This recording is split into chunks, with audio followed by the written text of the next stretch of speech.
देखिए, किसी भी संगठन की एक संगठन की दूसरी संगठन से तुलना करना मैं इसको कतई उचित नहीं मानता, और ख़ास तौर पर ऐसा संगठन जिसकी इस तरीके की गतिविधियों में जिसकी भूमिका संदिग्ध रही है।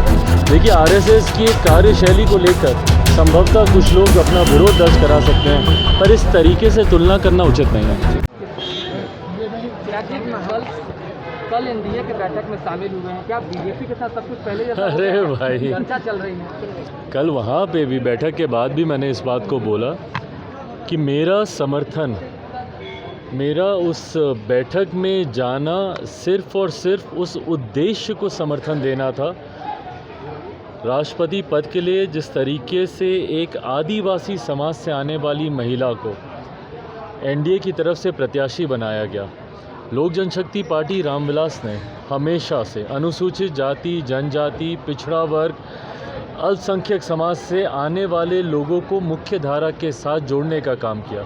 मेरे नेता आदरणीय रामविलास पासवान जी का भी हमेशा से ही ये लक्ष्य रहा कि ये समाज जो हाशिए पर है, किस तरीके से इसे मुख्य धारा के साथ जोड़ा जाए। तो ऐसे में जब एनडीए की तरफ से एक ऐसा नाम सामने आया, एक आदिवासी महिला जो अपनी काबिलियत पर, जिनमें इतना सामर्थ्य था कि समाज के सबसे वंचित वर्ग से आने के बावजूद देश के सबसे सर्वोच्च पद की दावेदारी तक वो पहुंची है, तो उनको समर्थन देने के लिए मैं वहाँ पर गया था। हाँ, एनडीए की बैठक थी, मुझे निमंत्रण आया था, पर इस बात को मैं पहले ही स्पष्ट कर चुका था कि अगर ये नाम विपक्ष की तरफ से भी आता तो मेरा समर्थन विपक्ष के उम्मीदवार के लिए जाता, अगर ये नाम उधर से आता। तेजस्वी यादव कहते हैं वो मूर्ति हैं, उन्हें बोलने वाला राष्ट्रपति चाहिए। मैं खैर इस पर मैं कोई ज़्यादा टिप्पणी नहीं करूँगा। देखिए, माँ महिम देश का ही नहीं बल्कि अंतर्राष्ट्रीय स्तर पर भी जब देश की पहचान होती है तो माँ महिम का पद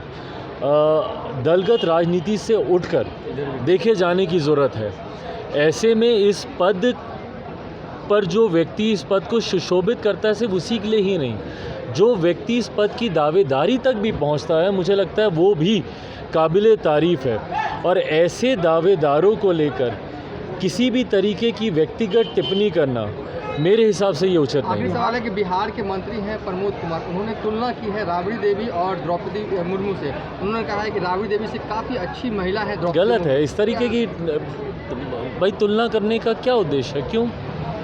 आदरणीय राबड़ी जी हमारे प्रदेश की पूर्व मुख्यमंत्री रही हैं भैया, उन्होंने भी मुख्यमंत्री के तौर पर आप उनके कार्यों को सही गलत पर आप ज़रूर आंक सकते हैं, पर इस तरीके से दो महिलाओं की तुलना करना ये उचित नहीं है। एक सवाल खड़ा हो गया है कि विपक्ष की ओर से यशवंत सिन्हा है, उन्होंने कहा है कि जिन लोगों ने द्रौपदी मुर्मू को समर्थन दिया है उनको ये नहीं भूलना चाहिए कि 7 साल बाद ऐसा मौका आया है कि बिहार का, पटना का कोई लड़का राष्ट्रपति के लिए खड़ा हुआ है और उसको समर्थन नहीं मिल रहा है। बिहार में जन्मा हुआ। देखिए, मुझे लगता है कुछ चीज़ें हैं, जैसा मैंने कहा, आपको बड़ा परिप्रेक्ष्य देखने की ज़रूरत है।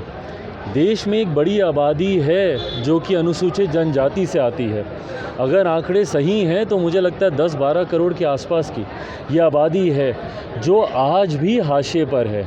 अगर इतना ही आसान होता इस समाज से आने वाले लोगों का मुख्य धारा के साथ जुड़ना, तो क्यों नहीं आज़ादी के 75 साल के बाद अभी तक देश में कोई आदिवासी राष्ट्रपति बन पाया है। तो इस समाज को जब आज मुख्य धारा के साथ जुड़ने का मौका मिल रहा है, मुझे लगता है सबको, मैंने तो पहले भी विपक्ष से भी मैंने आग्रह किया था कि भाई हम लोग को बड़ा परिप्रेक्ष्य देखने की ज़रूरत है। एक ऐसा समाज जो कि हाशिए पर रहा है, उसको सम्मान देने का काम मौजूदा सरकार के द्वारा किया जा रहा है। सबको एकजुट होकर ज़रूर उनका समर्थन करना चाहिए। कई आतंकी गतिविधि जो है, कई लोग पकड़े गए, उसके बाद पीएफआई से तुलना जो है आरएसएस की हो गई, कई तरह के विवाद हुए, कैसे देखते हैं? देखिए, किसी भी संगठन की एक संगठन की दूसरी संगठन से तुलना करना मैं इसको कतई उचित नहीं मानता हूँ, और ख़ास तौर पर ऐसा संगठन जिसकी इस तरीके की गतिविधियों में जिसकी भूमिका संदिग्ध रही है। देखिए, आरएसएस की एक कार्यशैली को लेकर संभवतः कुछ लोग अपना विरोध दर्ज करा सकते हैं, पर इस तरीके से तुलना करना उचित नहीं है।